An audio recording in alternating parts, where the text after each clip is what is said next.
지난 3월 달에 오고 한 4개월 뒤에 다시 우리 사랑침례교회 교인들과 이 건강에 대한 이야기를 나눌 수 있게 돼서 대단히 기쁩니다. 오늘은 저는 우리 차한 박사님은 철저하게 성경을 근거로 해서 하신 말씀이지만 저는 철저하게 건강에 대한 이야기입니다. 오늘은 철저하게. 특히나 지금 사실은 21세기에 들어서서 대한민국을 포함하는 좀 잘 사는 나라들의 가장 큰 건강의 문제는 두 가지입니다. 하나는 종양이고 또 하나는 혈관 질환입니다. 사실 우리 몸은 하나님이 주신 거룩한 성전입니다.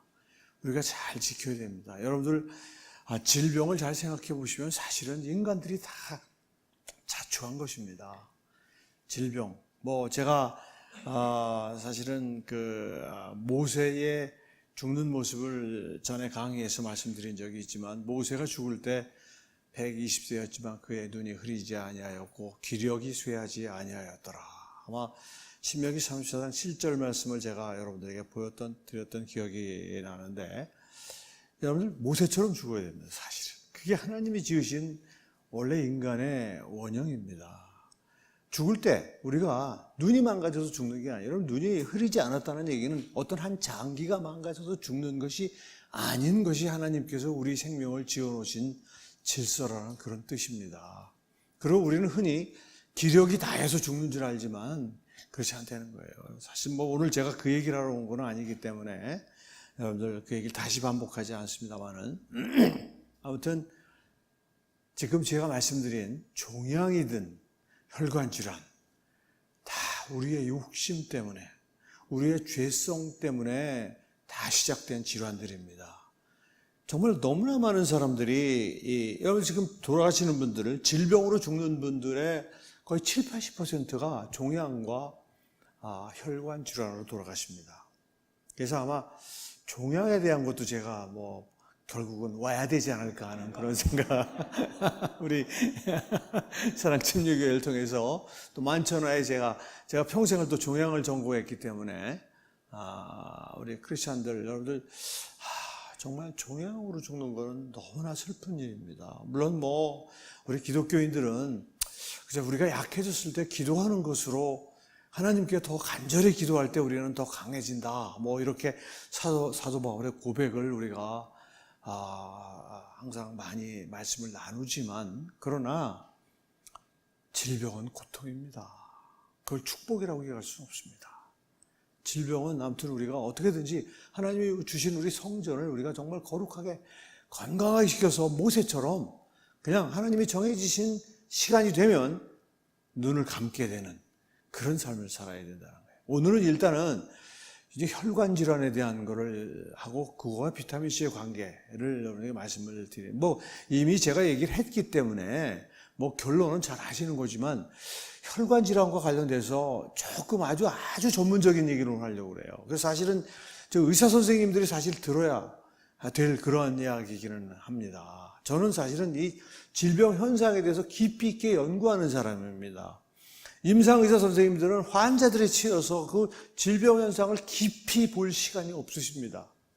그래서 질병의 치료나 예후를 보고 이러는 거는 우리 임상 선생님들이 잘 아시지만, 그러나 그 질병이 왜 생기는지 또 어떠한 경과를 거치는지 이런 것들에 대해서는 저는 그것만 공부를 한 사람입니다. 특히 여러분들 요즘 참 제가 오늘 드리는 얘기는 참 불편한 진실이 많이 나옵니다. 이 혈관 질환과 관련돼서 예컨대 콜레스테롤을 어떻게 할 것이냐, 오늘 그런 얘기들 여러분들에게 명확하게 제가 알려드릴 거예요. 콜레스테롤에 대해서 정확하게 알려드릴 것이고, 그 다음에 이 혈관이 나쁘면 아스피린을 먹는 사람들이 굉장히 많은데 아스피린을 왜 먹는 것이며, 아스피린과 관련돼서 지금 아마 드시고 계신 분들 굉장히 많을 거예요. 콜레스테롤을 낮추는 약도 드시는 분들도 많을 것이고, 과연 나는 어떻게 할 것인가? 여러분들의 주치의 선생님들하고의 관계에서 나는 어떤 태도를 취해야 옳은 것인가? 이거에 대해서 여러분들에게 제가 가이드라인을 드릴 겁니다, 오늘. 그러려면 알아야 됩니다. 혈관 질환이 어떻게 생기는지, 왜 아스피린을 먹는지, 왜 콜레스테롤을 현대의학이 낮추더라고 많은 의사들이 우리로 하여금 돈을 쓰게 만드는지 이걸 아셔야 됩니다. 자, 여러분들 제가 이제 먼저 종양보다도 혈관 질환에 대한 얘기를 하는 이유가 있습니다. 제가 사실 목사님께 양해도 구하지 않고 마치 종양에 대한 이야기하러 또 올 것처럼 얘기를 해서 올 겁니다. 제가 또 올 거예요.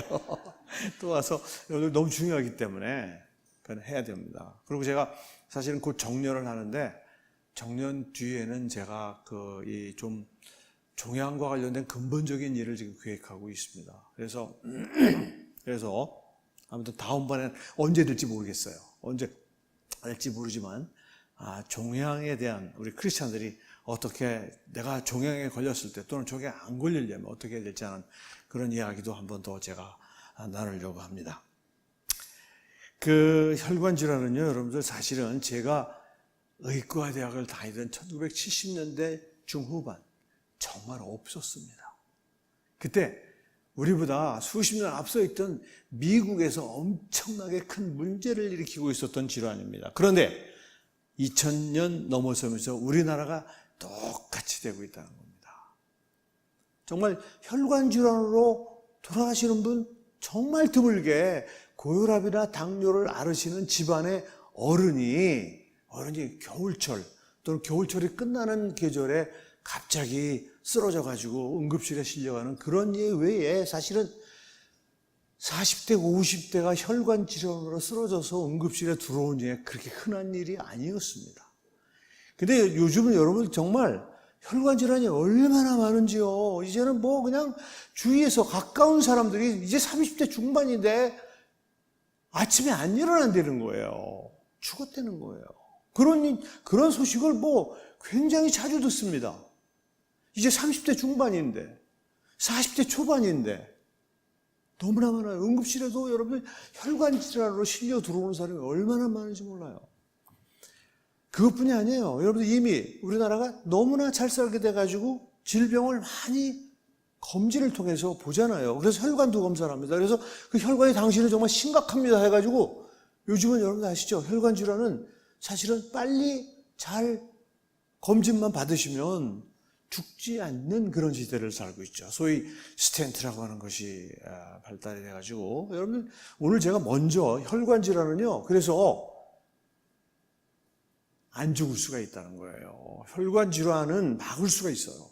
또는 좀 늦게 발견됐다 하더라도 대책이 있다는 거예요. 여러분 종양은 좀 달라요. 제가 다음번에도 자세히 말씀드리겠습니다. 종양은 솔직히 좀 대책이 없습니다. 종양은. 운 좋게 빨리 찾아내는 것밖에는 운이 없다는 거죠. 그런데 여러분 혈관 질환은 막을 수가 있어요. 알면. 지피지기면 백전백승이라고 그랬잖아요. 그래서 자, 여러분들 지금 혈관 질환이라는 게 뭐냐? 이제 흔히 동맥경화성 질환이라고 흔히 얘기를 합니다. 이것이 다는 아니에요. 여러분들 오해하시면 안 되는데 실제 임상 현장에서 만나는 것이 동맥경화성 질환이 다는 아닙니다. 제가 말씀드릴 거예요. 자, 그런데 일단 동맥경화성 질환이 무엇인지를 알아야 그 뒤에 더 자세한 얘기들을 할 수가 있는데 동맥경화성 질환이라는 거는 여러분들 쉽게 말씀드리면 여기 나열되어 있는 예를 들면 뇌졸중, 뇌졸증이 아니에요. 중이에요. 여러분들 자, 뇌졸중입니다. 여러분 많은 분들이 뇌졸증이라고 잘못 쓰시고 있는데 정확한 용어는 뇌졸중입니다. 거기에는 뇌출혈과 뇌경색 두 가지가 있어요. 뇌혈관이 뇌동맥이죠. 정맥, 여러분 정맥 질환을 얘기하는 게 항상 이 혈관 질환은 동맥 질환을 얘기한다고 생각하시면 됩니다. 동맥이 막히거나 터지는. 여러분 뇌는 막히거나 터지는 두 가지가 다 존재합니다. 근데 사실은 여러분들 막히고 터지는 것은요, 여러분들은 막히는 거하고 터지는 게 전혀 다를 것 같지만 사실은 거의 같은 얘기예요. 막히는 사람이 혈관이 약해지기 때문에 터집니다. 막히는 사람에게 터지는 거죠. 혈관이 멀쩡한 사람은 절대 터지지 않아요. 물론 혈관이 터지는 거에는 뭐가 있냐면 동맥류라는 게 있어요.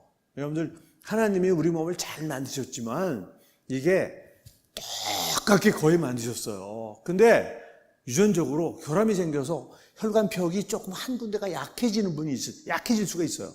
여러분 생각해 보세요. 파스칼의 원리에 의해서 심장에 혈압이 올라가면 똑같은 압력으로 혈관에 작용이 돼요. 똑같은 압력으로. 똑같죠. 그런데 조금 약한 부분이 있으면 100이라는 압력으로 똑같이 작용이 되면은 여기는 튼튼하기 때문에 그냥 늘어났다 줄어들었다 하는데 얇은 부분은 자꾸 이렇게 부풀어 오릅니다. 오랜 지나면은. 그게 바로 동맥류라는 거예요. 그래서 그게 나중에 꽈리처럼 이렇게 돼가지고 점점 얇아져가지고 터집니다. 여러분 지금 오늘 저는 그런 얘기를 하는 건 아니에요. 동맥류로 터지는 분들도 계세요. 여기 저 뇌 출혈이라고 할 때 반드시 동맥경화성 질환만으로 오는 건 아니라는 걸 여러분들이 말씀드리는 거예요. 뇌 동맥류라는 건 혈관 벽이 얇아지면서 갑자기 어떤 충격을 받거나 또는 혈압이 갑자기 올라가거나 해서 터질 수가 있다는 거죠. 그러니까 그런 질환이 있고, 그 다음에 심근경색증이라는 병도 여러분 잘 아시죠? 그건 뭐예요? 심장이라는 이 근육덩어리, 여러분들 심장은 근육덩어리예요. 근육덩어리에 혈액을 공급해주는 우리 몸에서 가장 짧은 동맥, 그게 관상동맥이에요. 관상동맥은 참 아주 독특한 동맥이에요. 그 짧은 동맥이 막히면 어떻게 돼요? 여러분들 심장이라는 건 여러분들 어머니 뱃속에서 정자와 난자가 만나서 3주만 되면 벌써 박동이 시작이 되는, 3주만 지나면 박동이 시작이 돼요. 그때부터 사실은 이게 시작된 것을 끊임없이 해주는 장기가 바로 임종을 하는 그 순간까지 끝까지 움직이는 장기가 심장이에요. 여러분들 움직인다는 건 뭐예요? 에너지가 필요하다는 거 아니에요? 그래서 그 관상동맥으로 계속 에너지가 가야 심장이 뛸 수가 있는 건데, 관상동맥이 막히면 어떻게 돼요? 못 가잖아요. 산소하고 탄수화물이 못 가잖아요. 그러면 힘을 못 받으니까 그 근육이 수축을 못 해요. 여러분 그러면 어떻게 돼요? 여기 수축하고 여기 수축 못 하니까 심장이 기능을 못 하는, 죽는 거죠. 갑자기 죽잖아요. 갑자기 죽는 원인이 가장 많은 게 바로 심근경색증이에요. 그러니까 심근경색증, 즉 관상동맥이 막히는 건 막히는 것밖에 없어요. 터지는 경우는 없습니다. 막히는 것밖에 없어요. 그래서 심근경색증이라고 그러지 관상동맥 출혈증이라는 말은 하지 않습니다. 그 다음에 여러분들 그 혈관이 막히면 여러분들 우리 몸에 콩팥이 있잖아요. 좌우에 그 콩팥이 혈관 덩어리예요. 동맥 덩어리예요. 그 사구체라고 하는 피를 걸러주는 그 자체가 세동맥, 작은 동맥이 가지를 내가지고 이게 마치 실타래처럼 만들어서 거기에서 피가 걸러지는 거거든요. 그런데 이게 동맥경화가 오면 그게 다 막혀버립니다. 그럼 신부전증에 빠지는 거예요.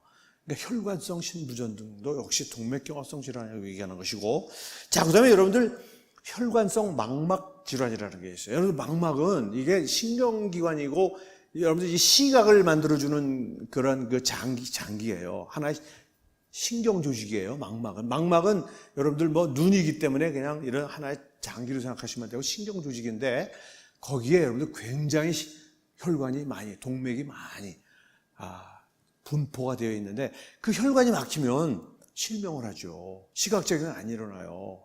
여러분 그래서 왜 고혈압이나 당뇨 치료하시는 분들이 안과에 꼭 가시잖아요. 그래서 꼭 안조 검사를 하잖아요. 그 왜 그런지 아세요?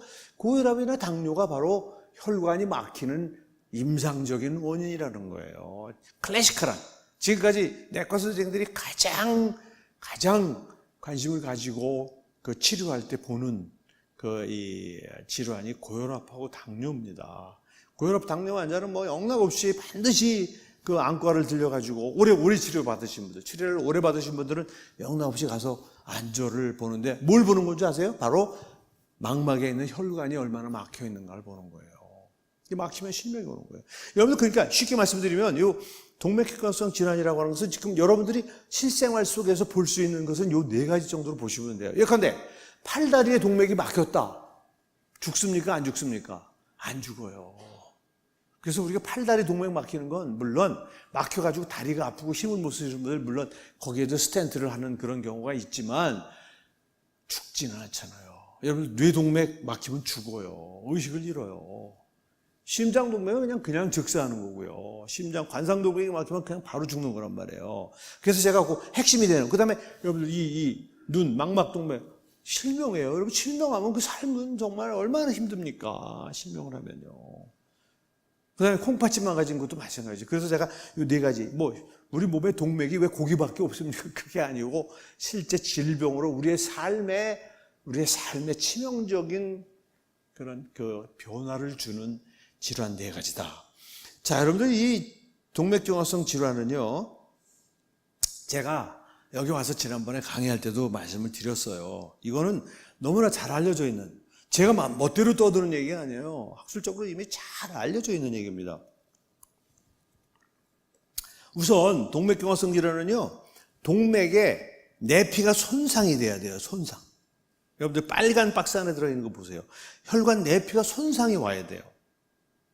그 다음에 또 하나 조건이 뭐냐면, 여러분들이 너무나 알고 싶어 하시는 콜레스테롤이 과산화가 돼야 돼요. 산화가 돼도 되는데 지나치게 산화가 돼야만이, 과산화라는 건 지나친 산화죠.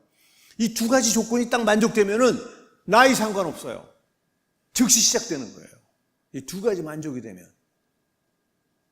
그런데 여러분들 이 혈관 내피 손상과 콜레스테롤을 산화시킨다는 거, 요거 이제 하나하나 제가 볼 거지만 그 원인들을 우선 제가 이 인트로덕션 쪽으로 조금 설명을 드리면, 우선 아주 전통적으로는 옛날에는 잘 몰랐어요. 왜 혈관이 이렇게 막히고 터지는 질병이 생기는지 원인론에 대해서 잘 몰랐는데, 이제는 그 원인론이 명확하게 밝혀졌기 때문에 제가 여러분들에게 그 내용을 가르쳐 드리는데, 결국 옛날에는 내과 선생님들이 고혈압 환자하고 당뇨 환자, 여러분 잘 보세요. 고혈압을 무슨 병이라고 그래요? 당뇨를 무슨 병이라고 그래요? 만성병이라고 그래요. 만성병의 대표적인 병이 고혈압하고 당뇨예요. 여러분 무슨 얘기냐면, 고혈압은 지금 당장 문제가 생기는 병이 아니라는 거예요. 자, 그리고 그럼 생각을 해보세요. 혈압이라는 거는 높은 게 좋아요? 낮은 게 좋아요? 높은 게 좋은 거예요. 높은 게. 혈당도 똑같아요. 여러분, 혈당이 높은 게 좋아요? 낮은 게 좋아요? 높은 게 좋은 거예요. 왜? 우리를 살아있게 해주는 하나의 메커니즘이에요. 여러분, 혈당이 낮으면은요, 힘을 하나도 못 써요. 그리고 당뇨 환자가 죽는 게 저혈당 쇼크로 죽어요. 고혈당으로 죽은 사람 한 명도 없어요.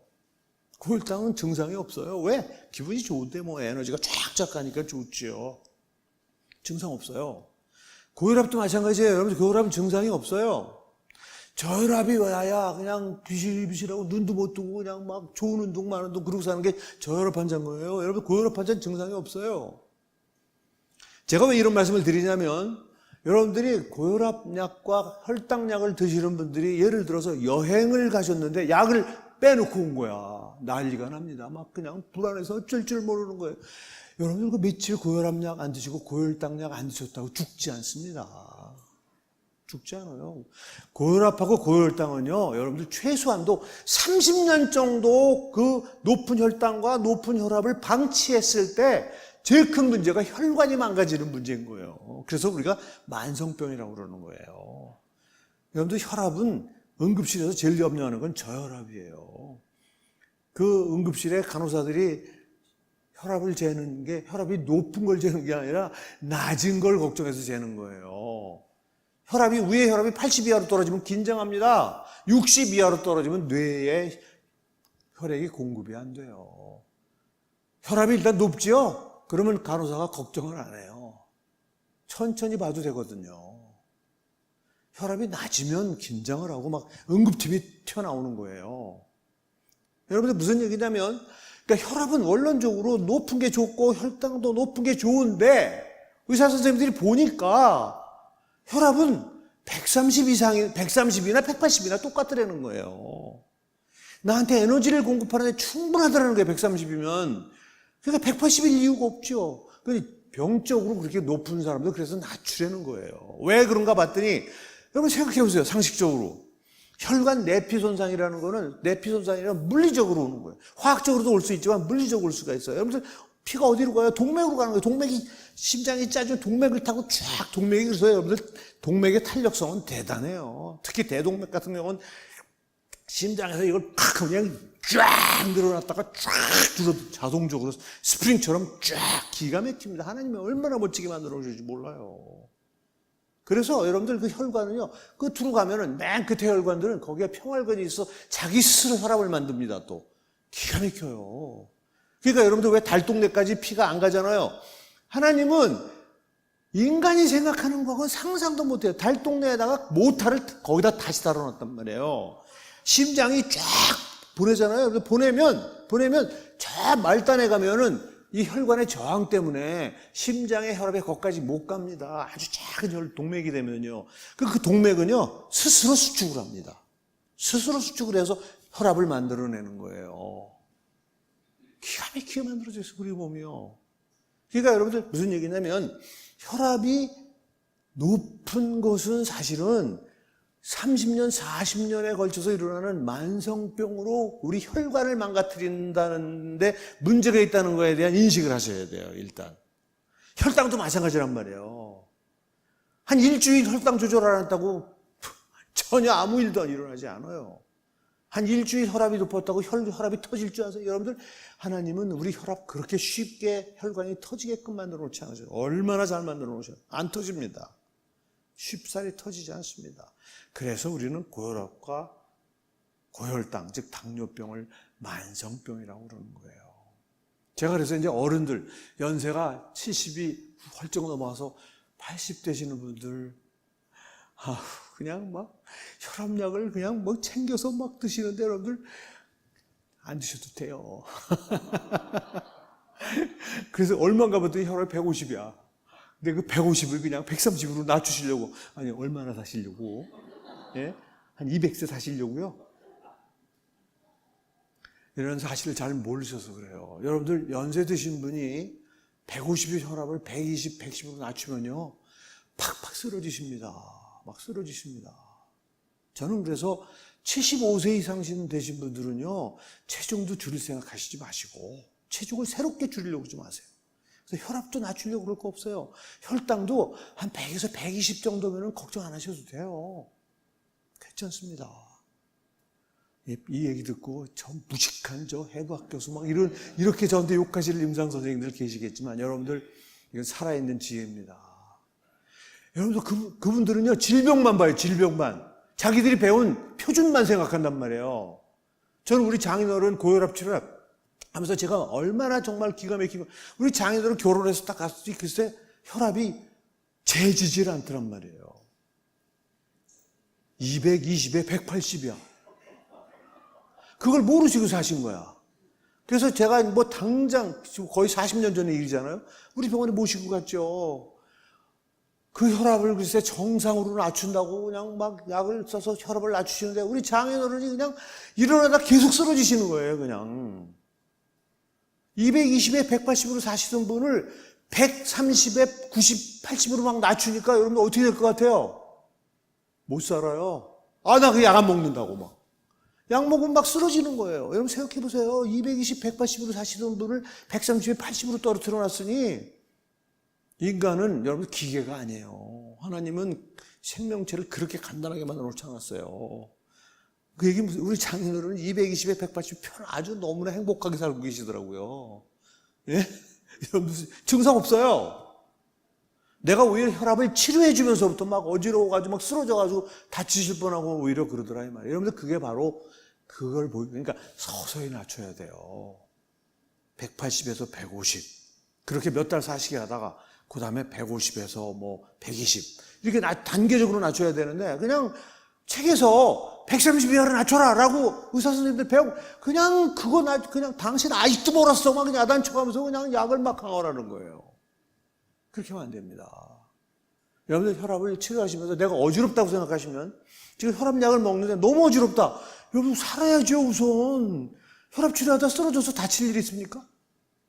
그러니까 약을 반으로 줄이셔야 돼요. 약을 반으로 줄이세요. 그렇게 하셔야 돼요. 그래서 서서히 혈압을 떨어뜨리고 혈당도 서서히 떨어뜨리셔야 돼요. 그러니까 여러분들 아무튼 제가 이제 오늘 뭐 아주 그냥 작정한 김에 그냥 불편한 얘기를 다 하는 건데, 여러분들 아무튼 그 고혈압을 오랫동안 우리 장인어른이 바로 그런 경우였던 거예요. 자기 뭐 주치의라고 아주 그냥 뭐 조그만 개인 병원을 다니셨는데, 정말 그 노인 의사 선생님이 뭐 개념도 없어 제대로 약 변하는 것도 해서 제대로 약을 못 챙겨드린 거예요. 혈압이 220에 180인데 그거를 제대로 못 잡아주고 있었던 거예요. 결국은 서울대 와서 이제 혈압이 끝내 이제 한 150, 90 정도까지 거의 몇 년에 걸쳐서 잡아드리긴 했지만 여러분들 증상이 없단 말이에요. 그 대신 혈관이 망가져 생긴 증상이 나타나시더라 이 말이에요. 제가 결혼할 때까지 그때까지 모르셨던 거예요. 몇십 년을 그냥 고혈압인 채로 사셨던 거예요. 치료도. 그래가지고 뭐 막막 시야가 줄어든 막막 혈관이 막혀가지고 시야가 줄어드는 일도 생기고 그랬는데 나중에 물론 이 거의 기적적으로 그냥 다 비타민 C 열심히 드시고 그렇게 돌아가셨다는 이렇게 돌아가셨다니까 열심히 드시고 시야가 다시 넓어지고 망막이 정상이 되는 막 그런 일. 제가 그런 얘기 했다가 그냥 엄청 두드려 맞았어요. 말도 안 되는 소리를 한다고. 무슨 비타민C가 혈관을 다시 근데 사실은 다 사실이에요. 우리 병원에 차트가 다 있는 그런 얘기다 이 말이에요. 그러니까 여러분들 고혈압이라는 거 생각해 보세요. 그러니까 130이면 어떤 분이라도 혈압이 130이면 여러분 발끝 저 머리끝까지 피가 충분히 갈 수 있어요. 근데 170, 180으로도 똑같단 말이에요. 아무 증상이 없단 말이야. 그거를 그렇게 30년 지나면 생각해 보세요. 혈관이 130의 혈압으로 늘어났던 사람하고 170, 80으로 늘어났던 사람이 그 혈관 내 피가 받는 상처는 그 시간이 10년, 20년, 30년 됐을 때 차이가 나타날까 안 나타날까? 나타나는 거예요. 그래서 여러분 분명해요. 혈압이 높은 걸 오래 방치하면 혈관 내피가 손상이 되는 거예요. 혈관 내피 손상이 되는 거예요. 당뇨도 똑같아요. 혈당이 높은 걸 오래 방치하면 혈관 내피가 손상이 되는 거예요. 그런데 여러분들 고혈압이나 당뇨는 콜레스테롤하고는 상관이 없어요. 그러면 뭔가가 더 결정적인 게 있을 것이다. 여러분 바로 이 활성산소라는 겁니다. 여러분들 활성산소는 제가 이따 설명드리게 전에 제 강의 들으신 분들은 아시겠지만 하나님의 생명의 질소로 만드신 물질이에요. 활성산소. 우리가 산소를 쓰면 활성산소가 나올 수밖에 없다는 건데 그 활성산소가 여러분들 현대인 제가 말씀드렸잖아요. 제가 의과대학을 다니던 7, 80년대에는 우리나라에 없었다고 그랬죠. 혈관이란. 미국에만 많았다고 그랬잖아요. 그러니까 우리나라가 지금 미국처럼 30년 전에 3, 40년 전에 미국처럼 잘 사는 나라가 된 거예요. 즉, 여러분 보세요. 제가 써놨 현대인의 숙명이라고 써놨죠. 과식을 하면 활성산소가 많이 생깁니다. 과식을 하면 비만의 문제가 생겨요. 여러분들 비만의 문제까지 제가 얘기하면 오늘 하루 종일 강의를 해야 돼요. 네? 거기까지 얘기하면 어때요? 여러분들 단순히 과식을 하면 활성산소가 많이 생기는 게 아니라 체중이 늘어나요. 그러면 더 많이 먹게 됩니다. 그럼 더 많은 활성산소가 생깁니다. 악순환에 빠지게 돼 있어요. 여러분들 이 과식은 단순한 문제가 아니에요. 단순한 문제가 아니에요. 보통 여러분 사실은 음식의 문제는 과식이냐 아니냐예요. 여러분 그렇게 생각하시면 돼요. 뭘 먹느냐가 아니야. 채식이냐 육식이냐가 아니에요. 무엇이 과식을 유도하느냐예요. 여러분 백발백중 육식이 과식을 유도하지요. 누가 풀 먹으면서 과식합니까? 그렇지 않습니까? 고기 먹어야 배 터지게 먹죠. 여러분들 그거 굉장히 중요한 얘기예요. 여러분들 이 활성산소 늘리는 우리 국민 건강에 심각한 위해를 가하는 음식의 문제는 과식이냐 아니냐, 과식을 유도하느냐 하나 이거예요. 뭘 먹느냐가 아니에요. 물론 다른 것도 영향이 있지만 결정적인 영향은 과식을 유도하느냐 아니다라는 걸 여러분들 염두에 두셔야 돼요. 그래서 제가 과식이요. 근데 우리 현대인들은요, 특히 한국 사람들 잘 생각해 보세요. 여러분들 회식하면서 정말 얼마나 늘 그냥 거기다가 또 고기 배 터지게 고기로 배를 채우잖아요. 그죠? 고기로 배를 채우고 그래도 곱기는 좀 들어가야지. 그리고 또 냉면에다가 찌개 한 그릇 해가지고 또 그릇 끝을 내잖아요. 여러분들 아시죠? 그거 여러분 웃으시는 건 다 경험하고 있다는 얘기인 거예요. 예? 그죠? 온 국민이 과식을 하고 있어요. 근데 피할 수가 없어. 너무나 그런 자리가 많은 거예요. 그냥 저 죽겠어요. 저 그냥 매일 저녁마다 불려가가지고 배가 터지게 먹고 오늘 또 과식했네 막 이러고 그냥 걷고 뛰느라고 막 정신이 없습니다. 제가 힘들어 죽겠어요. 아주 그냥 너무 많이 먹은 거 소모하느라고요. 이게 무슨 짓인지 모르겠어요. 숙명이에요, 숙명. 숙명은 어떻게 해야 된다고요? 피할 수가 없는 걸 숙명이라고 그래요. 그 다음에 여러분들, 스트레스는 말할 수가 없어요. 제가 스트레스에 대한 걸 강의했잖아요, 여러분들. 그죠? 안식일의 그 의미에 대한 거 좀 다시 한번 보세요. 거기 잘 설명이 돼 있어요. 여러분들, 스트레스 받으면 혈압이 올라가요. 스트레스 받으면 혈당이 올라간다니까요. 여기 그렇잖아요, 여러분들. 지금 내과 선생님들이 고혈압하고 고혈당이 제일 문제였다는 거 아니에요? 동맥경화의 원인이었다는 거예요. 근데 현대인은 모두가 극단적인 스트레스인데 그게 또 스트레스가 일상화가 돼 있어요. 스트레스를 어쩌다 받는 게 아니에요. 유유자적이라는 말이 없어졌다니까요. 사전에서 없어졌어요. 유유자적이라는 말이요. 예? 좀 여유롭게 사는 거 없어. 그냥 다들 막, 그냥 뭘 그렇게 손에 쥐려고, 눈을 그냥 부르고 난리들이에요. 그냥 조금 더 손에 안 보려고 그냥 막 싸울 준비하고 띠두르고 그냥, 아유, 정말. 무시무시해요. 다 스트레스예요, 그게요. 혈압 쫙쫙 올라가는 거예요. 혈당도 올라가는 거예요. 근데 항상 혈압 올라가 있고, 항상 혈당이 높은 거예요. 그런데, 왜 혈당이 높고 왜 혈압이 올라가는가 봤더니 스트레스를 이기기 위해서 그렇다는 거 아니에요. 제가 설명드렸잖아요. 스트레스를 이기는데 에너지가 필요하다는 거 아니에요. 태풍에 나무가 쓰러지지 않으려면 그 태풍이 나무가 태풍보다 강해야 안 쓰러지는 거 아니에요. 여러분 스트레스가 바로 바람이 되니까요. 얘기했잖아요. 그러니까 바람에 쓰러지지 않으려고 우리 몸도 스트레스라는 바람에 쓰러지지 않으려고 우리 몸이 혈압을 높이고 혈당을 높여가지고 에너지를 공급해 주는 거예요. 강하게. 그리고 맥박도 빨라지잖아요. 그럼 왜 에너지를 많이 쓰는 거예요? 에너지를 많이 쓰면 과식한 거와 똑같이 활성산소가 또 왕창 나옵니다. 그러니까 현대인은 이게 그냥 활성산소가 그냥 폭발적으로 쏟아져 나와요. 그 활성산소는 여러분들 그 활성산소가 혈관 내피를 손상시킨다는 얘기는 어제 오늘의 얘기가 아니에요. 여러분들 이 활성산소 이론이 바로 이거예요. 여러분 다시 설명드리지 않아요, 제가요. 딴 얘기를 지금 많이 했기 때문에 이거 그냥 여러분들 보세요. 이거 먹고 하나님이 창세기 2장 7절에 제가 얘기했다고 그랬잖아요. 여호와 하나님이 흙으로 사람을 지으시고 생기를 그 코에 불어넣으시 사람이 살아있는 혼이 되었더라. 네? 여러분들 기억 못하세요? 너무 잘 아시잖아요. 우리 사랑침례교회 교인들은요. 그러니까 바로 여러분들 그 이론이에요. 그 바로 창세기 2장 7절 말씀을 이게 바로 생화학자들이 이렇게 딱 해놓은 거예요. 생명과학자들이요. 그래서 여러분들 인간은 산소를 쓰지 않을 수 없어요. 근데 하나님이 놀랍게도 그 산소 중에 100개 중에 한 5개 정도는 우리 몸속에서 너 내가 사실은 그 산소 때문에 널 살아있게 해주지만 너 어차피 죽어야 돼. 어떻게 죽을래? 내가 죽는 방법은 숨겨놓으마. 그리고 숨겨놓으신 거예요. 그래서 우리가 사용한 산소 100개 중에 95개는 우리를 살아있게 해주고 5개는 하나님이 우리도 모르게 아주 나쁜 산소가 되게 해가지고 우리를 서서히 죽어가게 한다는 게 바로 활성산소 이론이에요. 가장 정통한 노화 이론이에요. 인간이 서서히, 여러분들 지금 잘 살아오셨지만 제가 뭐라 그랬어요?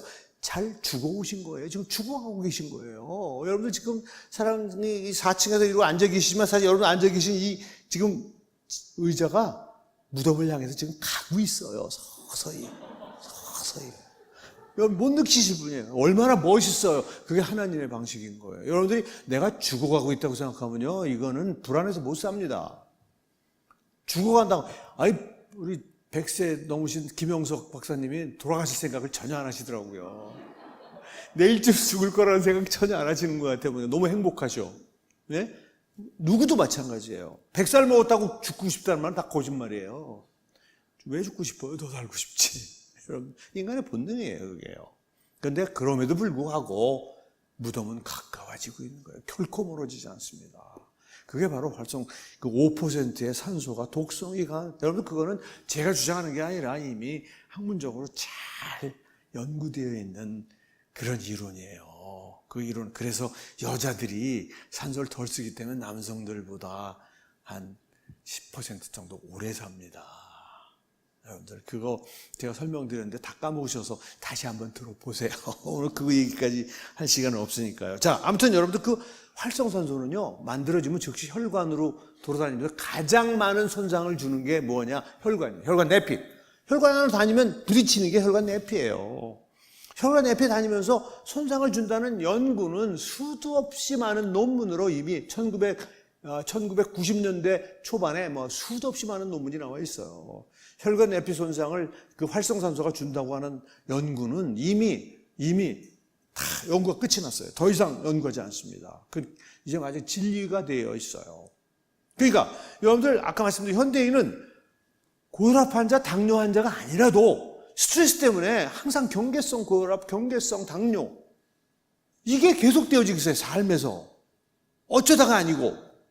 그래서 그 결과 활성산소는 많이 먹는 데다가 스트레스를 이기려고 또 많은 에너지를 더 많이 나오는 거야. 70년대보다요. 그러니까 여러분들 어떻게 될까? 혈관이 망가지는 속도가 옛날에는 한 60년쯤 지나야 혈관이 망가지고 이제는 30년만 지나면 혈관이 다 망가져요. 여기 30살을 넘으면 언제든지 동맥경화가 올 수 있다고 생각하셔야 돼요.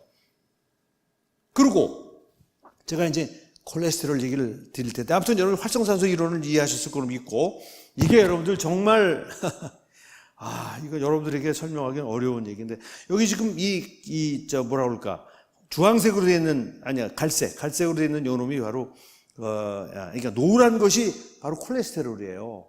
그 콜레스테롤이 주황색이 되면 그 아까 말한 활성산소에 의해서 산화가 되는 거예요. 그 산화된 놈이 이 상처가 난 혈관 내피를 타고 바깥으로 나가가지고 거기에 있는 이 대식세포라는 이 세포가 그놈을 잡아먹는 것이 동맥경화의 시작이에요. 여러분 이거는 명확하게 생화학적인 과정까지 명확하게 밝혀져 있어요. 완전히 밝혀져 있어요. 제가 막 그림을 그리는 얘기가 아니고 잘 알려져 있는 얘기예요. 무슨 얘기냐면 지금 노랗게 되어 있는 LDL이라는 이 놈은 동맥경화를 일으키지 않아요. 이 놈이 주황색으로 된 주황색 상태의 콜레스테롤이 그래야만이 혈관 내피를 상처난 데로 뚫고 들어가서 거기에 있는 대식세포가 그걸 잡아먹어요. 그 세포를 포미셀이라고 그래요. 거품세포라고 그래요. 여러분들 그게 거품세포를 동맥경화로 죽은 사람 혈관을 띄워서 우리 병약자들이 해보니까 거품 같은 그런 것이 있는 세포가 있어서 그게 뭔가 봤더니 바로 산화된 콜레스테롤을 잡아먹은 대식세포라는 게 정확하게 밝혀졌어요. 명확하게요. 그래서 그 프로세스까지 다 밝혀진 걸 제가 지금 여러분들이 보여드리고 있는 거예요. 여기 여러 가지 면역 반응도 관계하고 그래가지고 결국은 염증 반응을 일으키고 막 이런 것까지 자세히 설명드릴 시간은 없지만 아무튼 이런 과정을 거쳐서 동맥경화가 만들어지는데 자, 여러분들 조금 더 자세하게 설명을 드릴게요. 혈관 내피 손상이 첫 번째 조건이라고 그랬죠. 자, 그러면 혈관 내피 손상을 일으키는 원인을 제가 아까 조금 전에 좀 설명을 드리긴 했지만 바로 이거예요. 혈관이 이렇게 고혈압이나 고혈당이나 또는 활성산소에서 이렇게 찢어지는 거예요. 혈관 내피가 찢어지지 않으면 저렇게 상처가 나지 않으면 동맥경화는 절대 시작할 수가 없어요. 그래서 여러분들 동맥경화성 질환은 어린이에게는 없어요. 전 세계를 통해서 단 한 건도 없어요. 초등학생 없어요. 중학생도 없어요. 고등학생에게도 없어요. 대학생에게도 없어요. 그러니까 무슨 얘기냐면 혈관 내피가 뭐 어떤 이유에서든지 간에 손상을 주는 것은 만성적인 프로세스라는 거예요. 그래서 아무튼 옛날에 우리나라 한 7, 80년대는 한 60년쯤 돼야 혈관이 손상이 되는 일이 이제는 대학교 졸업하고 직장에 들어가고 이렇게 막 스트레스 받기 시작하면 그때부터 벌써 혈관 손상이 온다라는 증거가 환자들을 보면 알 수 있어요. 35살에 혈관이 막혀 심근경색증으로 갑자기 죽는 케이스가 나오거나 뇌졸중으로 죽는 그런 환자들이 나오는 것을 볼 때 벌써 30살만 되면 시작을 할 수 있는 그런 준비가 된다는 거예요. 아까 지금 말씀드린 것처럼 혈관 내피 손상이 일어난다는 거예요. 혈관 내피 손상이. 30살만 되면 여러분들 너무 많아요. 40대, 50대는 뭐 따로 그 연령군을 얘기할 필요도 없이 많습니다. 엄청나게 이 순환기 내과에 많은 환자들이 찾아오는 걸 보면은 이게 바로 이렇게 정확하게 보여주고 있는 그림이에요. 혈관 내피가 손상이 돼야 비로소 거기에 이 노란 게 바로 이 동맥경화가 생기기 시작한 걸 여러분들에게 이제 보여드리고 있는 거예요. 이 노란 이것이요. 자, 그러면 혈관 내피 손상을 주는 요인이 뭐가 있냐 이거예요. 미리 제가 말씀을 드렸잖아요. 우선 고혈압과 고혈당이에요. 그 다음에 산화적 손상이라는 게 바로 그건데 산화적 손상이라는 건 여러분 뭐냐면 대표적인 활성산소고, 그 다음에 여러분 담배 피는 분들이 더 빨리 동맥경화가 와요. 확실합니다, 그거는. 담배를 피시면 그 흡연, 이 담배 연기 속에 엄청나게 많은 산화적 손상을 주는 이름도 모르는 물질들이 수백 가지가 나온다고 알려져 있어요. 수백 가지가. 단순히 활성산소가 아니에요. 활성산소 이상으로 우리 몸에 들어가서 산화적 손상을 통해서 혈관 내피를 손상시킬 수 있는 수백 가지 물질이 폐로 흡입한 연기 속에, 담배 연기 속에 있다는 거예요. 여러분들 그래서 담배 피시는 분들이 훨씬 빨리 옵니다. 그건 뭐 제가 주장이 아니에요. 그건 뭐 이미 많은 전문가들이 논문을 통해서 다 밝힌 거예요. 흡연을 하면은 보다 빨리 동맥경화가 옵니다. 자, 여기서 이제 여러분들에게 우리 몸의 반응에 대한 걸 말씀드리고 싶어요. 자, 우리 몸에 그렇게 혈관이 내피 손상이 오잖아요. 그럼 우리 몸 가만히 있지 않아요. 여러분들, 우리 몸은 하나님이 얼마나 멋지게 만들어 놓으셨냐면, 손상이 오면 그 손상을 고치려는 시스템이 작동되게 돼 있어요. 그게 뭔지 아세요? 바로 응고 시스템이에요. 응고 시스템. 그러니까 지금 고혈압은 물리적으로 그러는 거죠. 여러분들, 고혈당은 화학적이에요. 활성산소를 늘리는 거예요, 고혈당은요. 그것도 밝혀졌어요. 활성산소를 늘려가지고 동맥경화를 하는 거고, 그 다음에 현대인은 숙명적으로 활성산소 많이 생긴다고 그랬잖아요. 그래서 혈관 내피가 손상이 딱 오잖아요. 손상이 온 걸 그냥 내비두면 큰일 나죠. 손상난 거 내비두면 계속 혈관이 어떻게 돼요? 혈관이 점점 손상이 계속돼가지고 혈관이 터지지요. 그렇기 때문에 여러분들, 우리 길에 도로 오래 쓰면은 너무나 멋지게 포장을 해놓은 도로가 한 5년 뒤에 가보면 여기저기 빵꾸 하나 있잖아요. 그죠? 똑같아요. 우리 몸이나 이 길이나. 그러면 어떻게 해요? 그 지방에, 뭐 아무튼 지방, 저기에서 거기를 어떻게 해요? 때우지요. 그죠?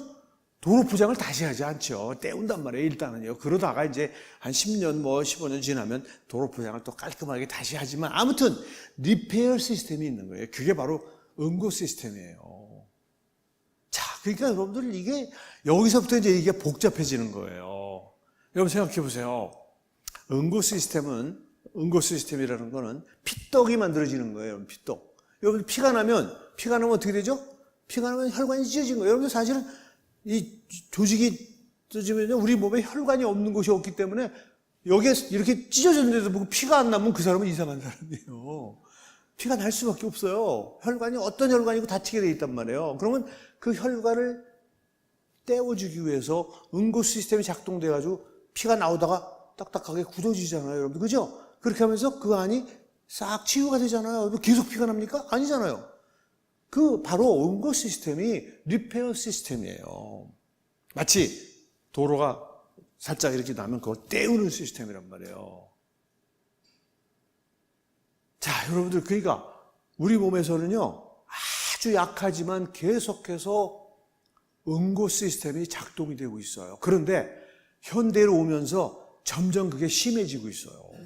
왜냐하면 활성산소에 의해서, 특히 활성산소가 너무나 많이 나오기 때문에 활성산소가 혈관 내피를 계속 망가뜨리고 있단 말이에요.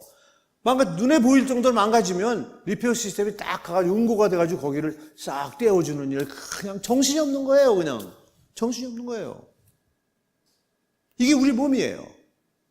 그런데 여러분들 아시는 것처럼 너무나 심하기 때문에 그 응고 시스템에 의해서 완전히 리페어 되기 전에 아까 말씀드린 그런 동맥경화가 시작이 될 수 있다는 것도 기억을 해 주셔야 돼요.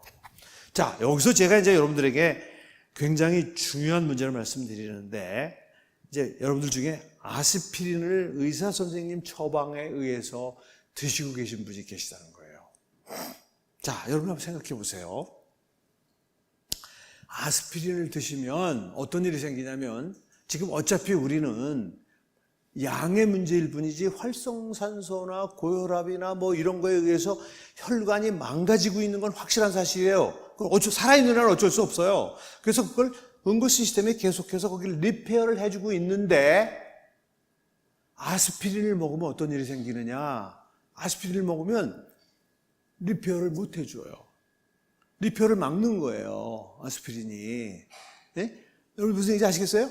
그 상처난 데를 지금 떼우려고 거기 응고 시스템이 갔는데 아스피린이 오더니 안 돼. 안 돼. 응고 되면 안 돼.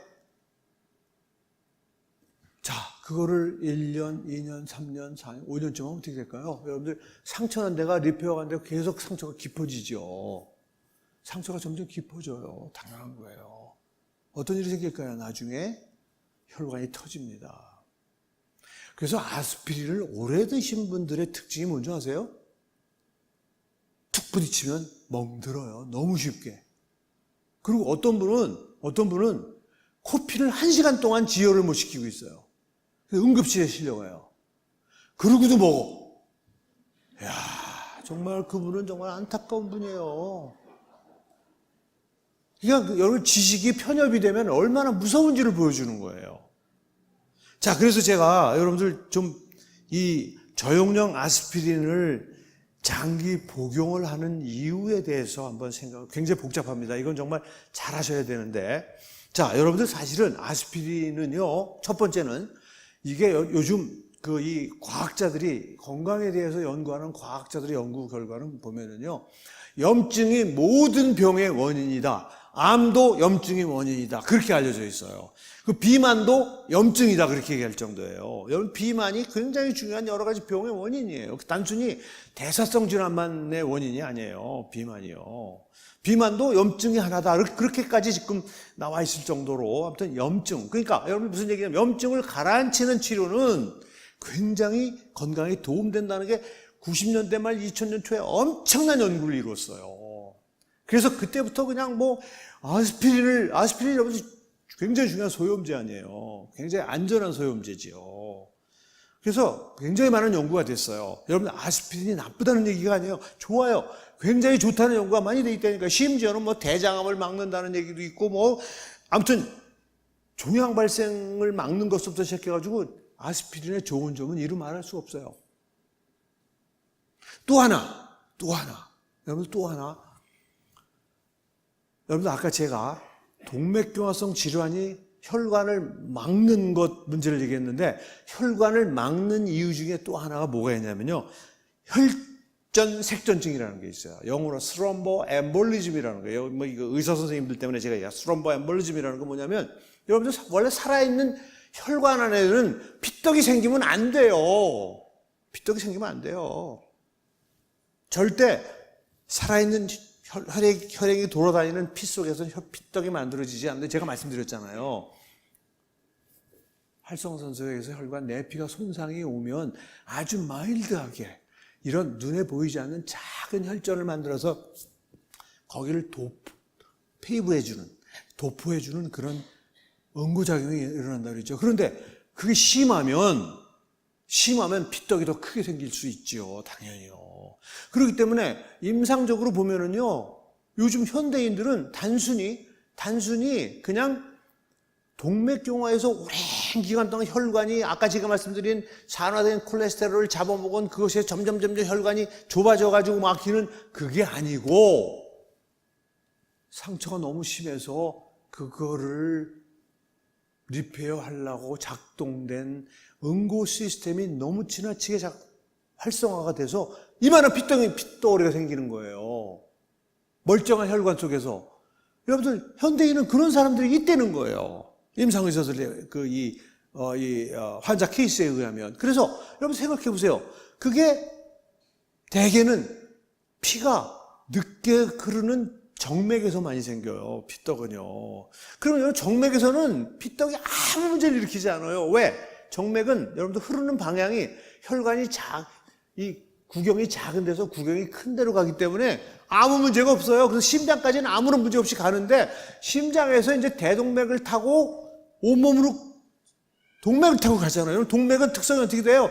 점점 가늘어집니다. 그래서 심장으로 무사히 간 피떡이 대동맥을 타고 가다가 동맥이 점점 가늘어져서 어떤 가늘어진 동맥에 사이즈가 같아서 탁 걸리는 순간 문제가 생기는 거예요. 그런 걸 우리가 스롬보엠볼리즘, 그거를 혈전색전증이라고 그래요. 혈전색전증이라고 얘기합니다. 그게 실제 많아요. 제법 있습니다. 현대인들에게는. 그러니까 갑자기 뇌경색이 왔다. 그 뇌경색이 단순히 동맥경화 때문에만 온 것이 아니라 그 스롬보엠볼리즘, 혈전색전증 때문에도 와요. 그러니까 그런 것도 막아야 되기 때문에 아스피린 먹는 거를 무조건 나쁘다고 그러시면 안 된다는 거예요, 저는. 아스피린을 무조건 안 먹으면 안 된다. 저는 그런 얘기를 하는 게 아니에요. 알고 먹으라는 거예요, 알고. 그런데, 자, 그래서 여러분들 이 아스피린은 여러분들 지금 말씀드렸잖아요. 그게 복잡한 거예요. 이게 굉장히, 이게 암도 예방하고 모든 질병의 원인이 염증인데 그 염증을 아스피린이 가라앉힌다고 하니까, 그러니까 여러분들 아시는 것처럼 이만한 아스피린이 아니고 어린이용 아스피린이에요. 한 100ml짜리 정도, 50에서 100ml짜리 먹는 거지 450, 500 이런 걸 먹는 게 아니에요. 자, 베이비 아스피린을 말하는 겁니다. 지금 말하는 게. 그러니까 그런 것을 먹는 것이 의사 선생님이 처방해 주는 대로 드시는데 알고 드시라는 걸 제가 말씀을 드리는 거고, 그 다음에 필수 아스피린을 꼭 드셔야만 되는 분이 있어요. 혈관이 점점 약해져서 터질 수 있다 하더라도 드실 수밖에 없는 분들이 있는 거예요. 어떤 분들이에요? 바로 스텐트를 하신 분들. 어쩔 수 없어요. 이건 꼭 반드시 드셔야 돼요. 왜? 스텐트에 혈전이 생겨가지고 아스피린 안 먹으면 피떡이 생겨서 그냥 죽어요. 그냥. 드셔야 돼, 반드시. 이건 반드시예요, 반드시. 그 다음에 판막 수술하신 분들도 다 아스피린 먹습니다. 이건 치료예요, 치료. 의사 선생님의 강제적인 치료예요. 그 다음에 부정맥 환자, 심장이 불규칙하게 뛰는 사람들은요, 심장이 불규칙하게 뛸 때 혈행이 늦어지면서 피떡이 생깁니다. 피떡이 생겨요. 병약적으로. 그래서 그 부정맥 환자도 반드시. 그 다음에 하지정맥류를 수술하시지 않은 분들, 그냥 뒤에 이 종아리에 정맥이 막 그냥 그 괴물처럼 이렇게 되어 있는 분들, 단순히 이게 미용 때문에 수술을 하라는 게 아니에요. 여러분들 그렇게 막 혈관이 꼬이면 피가 흐름이 늦어져요. 피가 흐름이 늦어지면 혈전이 생깁니다. 피떡이 생기는 거예요. 그래서 빨리 수술하셔야 돼요. 수술해서 그 혈관이 똑바로 가게 해요. 그래서 혈액이 빨라지게 하면 혈전이 안 생깁니다. 그러니까 지금 그 다음에 또 하나는 여러분들 왜 이코노미 신드롬이라는 거 아시잖아요. 이코노미 신드롬은 확실하게 알려진 임상현상이에요. 그러니까 이코노미 클래스에 타고 막 14, 5시간씩 비행기를 타고 갔는데 갑자기 죽는 환자가 막 보고가 됐어요. 알고 봤더니 너무 오랫동안 쭈그리고 앉아있어 하지에서 올라오는 피가 앉아있어 정체가 돼가지고 거기에서 피떡이 생겨서 그놈이 폐동맥을 막거나 막 이래가지고 갑자기 죽는, 그게 바로 여러분들 스롬보엠볼리즘, 즉 혈전 색전증 때문에 그런 거란 말이에요. 그건 동맥경화가 아니에요. 그러니까 장거리 여행을 내가 이코노미로 할 수밖에 없다. 10시간 이상 비행기 탈 때는요, 베이비 아스피린 하나를 드시고 가는 거 굉장히 안전한 거예요. 그런 건요. 그것 때문에 혈관이 리페어 되는 게 하루 동안 리페어 막는다고 해서 큰일 나지 않기 때문에 그런 건 의사 선생님이 권하는 거예요. 드셔야 돼요. 그런데, 자, 여러분들 생각해 보세요. 저는 너무나 많은 그냥 무조건적으로 아스피린을 드시는 분들을 너무나 많이 보면서 이렇게 목욕을 같이 하면서 보니까 너무나 많이 파란 반점이 있는 거야, 몸에. 그냥 부딪히기만 하면 그냥 멍이 드는 거야. 그래서 물어봤더니 아스피린 지금 5년째 먹고 있다는 거예요. 그래서 아스피린 끊어라. 넌 내가 보기 위험하다. 못 알아들어요, 말을. 내가 왜 네 말을 듣고 끊어야 돼? 알았다, 네 맘대로 해라. 뭐 어떻게 해요? 그렇게 설명을 해주는데도 못 알아들어요. 자기 주치의 말을 최고로 믿는 거야. 그거는 저는 나쁘다고 보지 않아요. 자기 주치의 선생하고 그런 아주 인간적인, 아주 그런 좋은 라포를 형성하는 건 좋은 거지만, 여러분들 제가 거듭 얘기하지만, 그 다음에 코피가 나기 시작했는데, 코피를 응급실에 가서 결국 해결을 했다.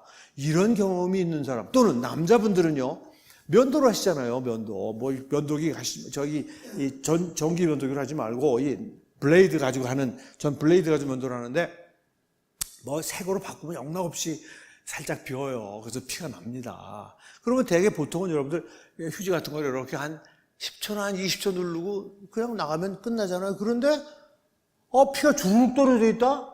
5분, 10분이 지났는데 계속 피가 조금씩 나오고 있다? 여러분들 그러면 지혈이 안 되고 있는 거예요.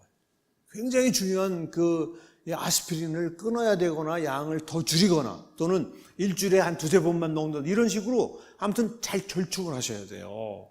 여러분들 아스피린은 제가 좋은 점서부터 문제점을 다 얘기했으니까 여러분들 현재 지금 아스피린을 드시는 분들 잘 고려하셔야 돼요. 여러분들 사실은 지금 그 아스피린의 좋은 점을 만끽하려고 그러다가 출혈로 죽어요. 그게 더 빠르단 말이에요. 뇌혈관 같은 거, 예를 들면 뭐 이런데 혈관 뭐 이렇게 터지는 거야 죽진 않잖아요. 그렇지만 뇌혈관이나 심각한 폐 같은 데 혈관이 터지잖아요. 특히 뇌가 전 제일 걱정이에요. 뇌혈관이 터지면 지혈이 안 되면 그냥 돌아가시는 거예요. 보통은 여러분들 피가 어느 정도 나면 그 뇌압이 올라가면서 눌러서 정상적인 사람은 그냥 지혈이 되기 때문에 빨리 수술하면 사는데, 아스피린을 드시는 분은요, 막 뇌가 다 망가져도 지혈이 안 돼요. 지혈이 안 돼요. 아무리 압력을 줘도 그 뇌압 가지고는 지혈이 안 되기 때문에 뇌가 다 망가져요. 그럼 돌아가시는 거예요. 그래서 저는 여러분들 아스피린에 좋은 점이 없다는 것이 아니라, 아스피린은 아무튼 그렇게 면밀하게 잘 본인들이 얼마든지 관찰할 수 있는 거예요. 그렇게 드시라는 걸 말씀을 드리고요. 자, 두 번째 드디어 우리 콜레스테롤에 대한 이야기를 좀 해야 되는데, 여러분들 바로 이 활성산소가 첫 번째는 혈관 내피를 손상하는 거고, 두 번째는 지질을 과산화시키고, 여러분들 아시는 것처럼 여러분들이 콜레스테롤치를 어디서 재요? 피를 뽑아서 재잖아요.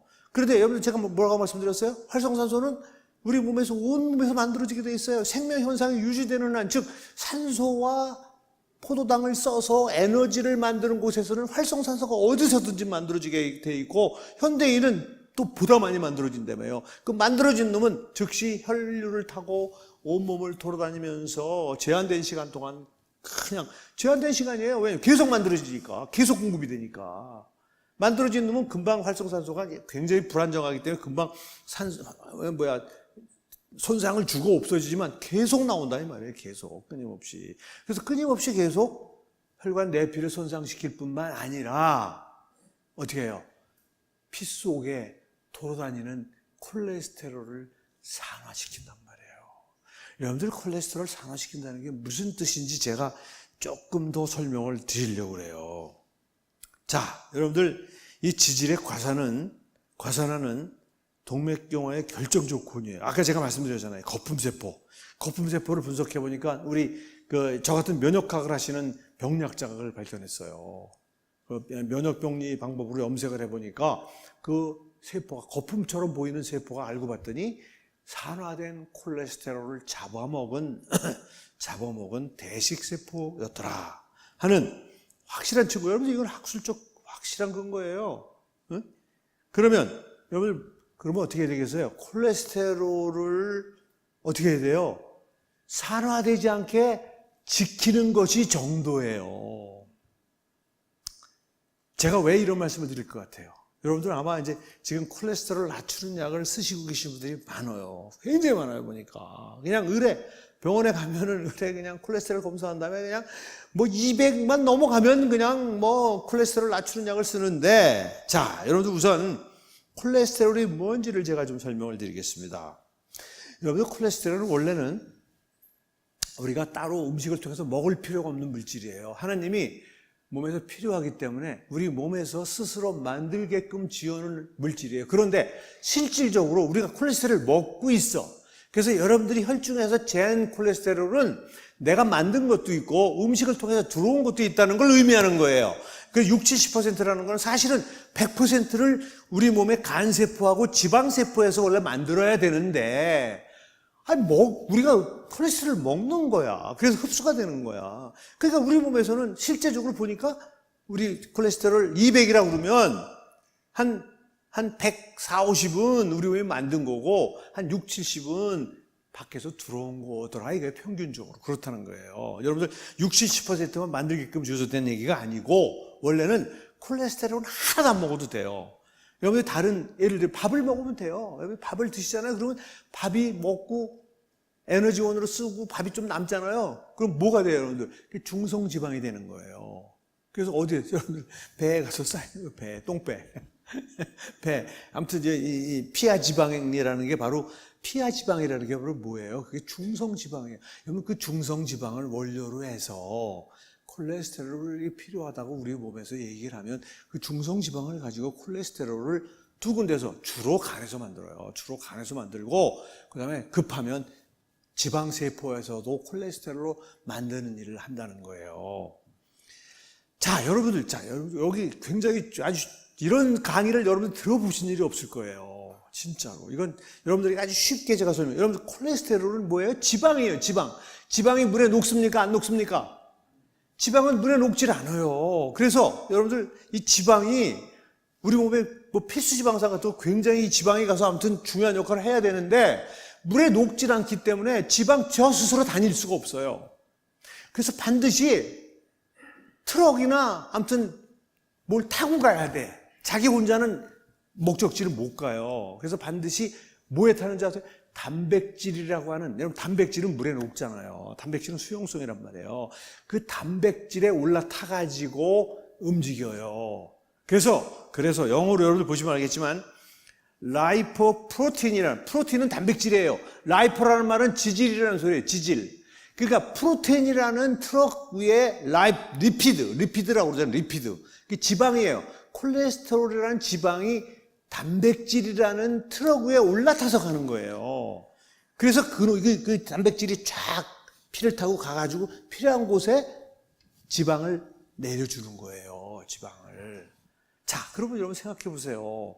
자, 간세포나 지방세포에서, 자, 우리 몸에서 주인님, 지금 스테로이드 호르몬 또는 지금 골수세포 또는 피부세포를 만드는데 콜레스테롤이 필요하니까 보내주십시오 라고 지금 계속 접수가 되는 거예요. 접수가 돼요. 그러면 다 그거를 다 해가지고 이제 배달을 해야 될 거 아니에요. 그죠?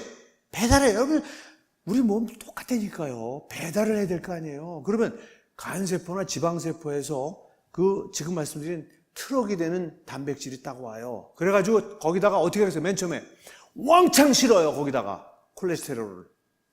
지금 어디 가야 된다는 게 딱 있는 거야. 이제 거길 가기 위해서 간세포, 간에 있는 그 단백질이 거기다 잔뜩 실어요. 잔뜩 실어요. 여러분들, 지방은 물에 가라앉아요, 떠요?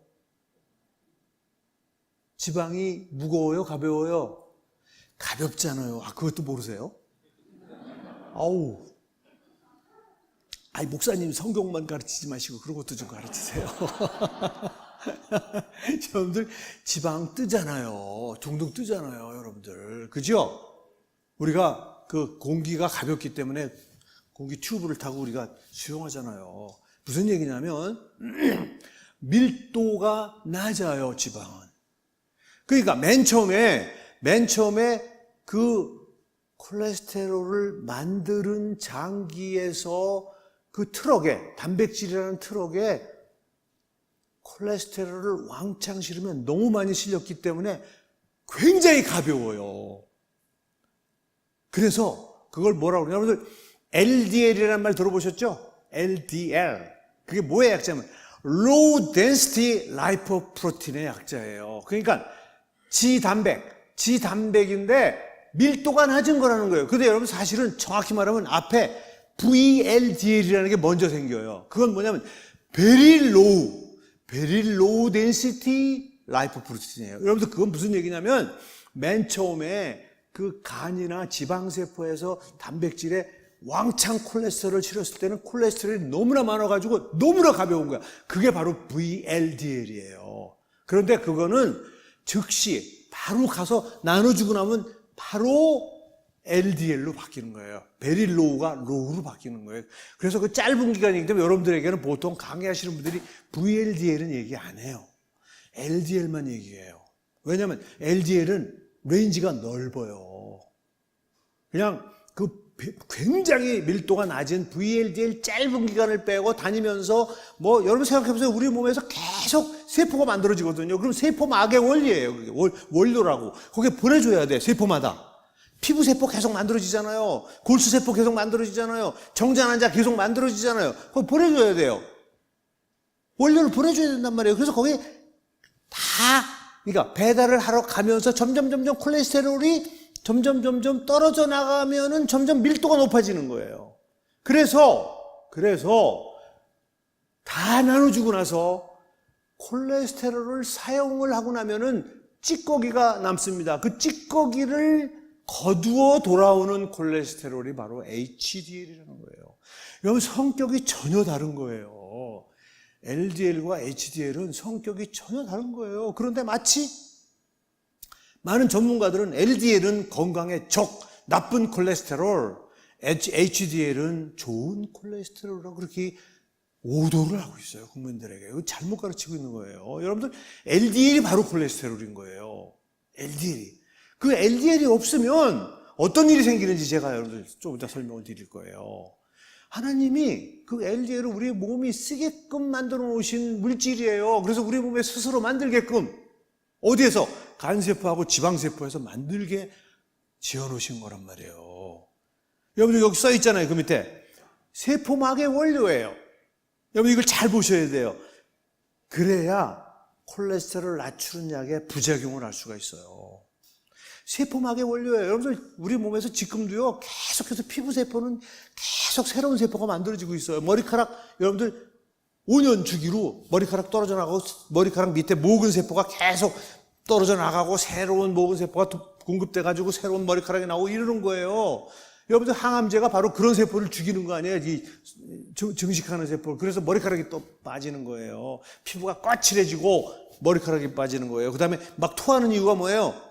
소화기 점막세포를 다 망가뜨리기 때문에 항암 치료하시는 분들이 막 토하는 거예요. 흡수를 못해요. 세포가 다 망가져서. 그 다음에 골수세포. 그래서 여러분들 항암 치료하시는 분들이 백혈구수가 떨어졌다. 막 그런 얘기 하잖아요. 왜 그래요?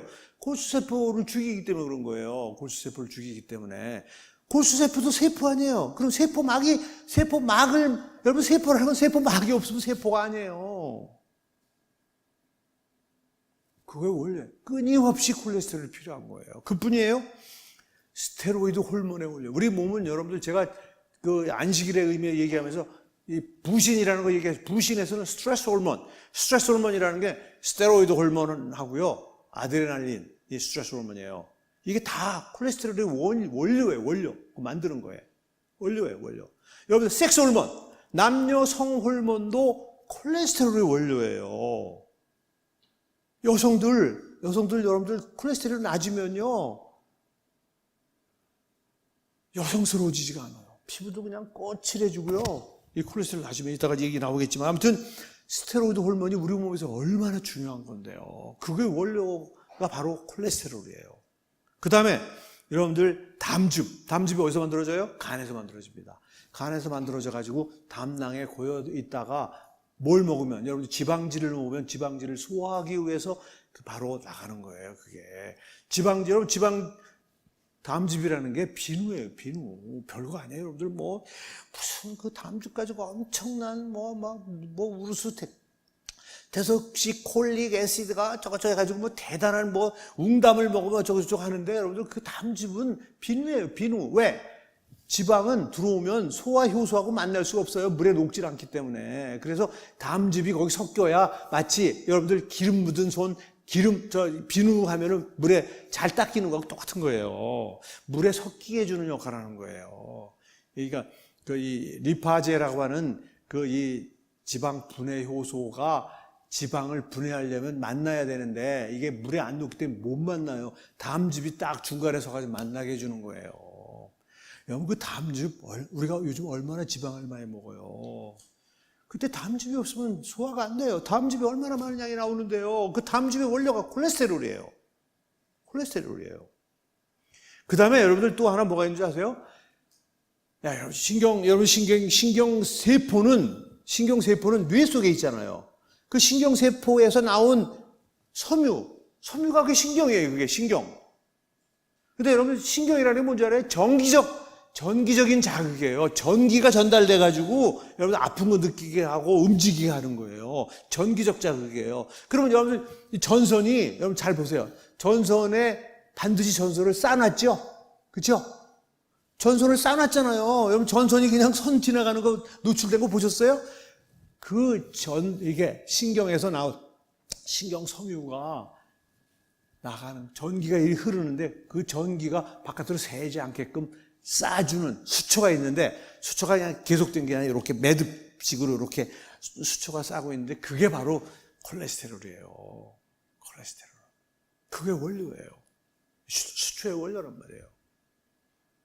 자, 그러면 여러분들 나는 피 검사를 했더니 콜레스테롤이 200 얼마가 나왔다. 그때 의사 선생님이 당신은 콜레스테롤 낮추는 약 먹어야 되고 그냥. 지금 아마 굉장히 많은 분들이 드시고 계실 거예요.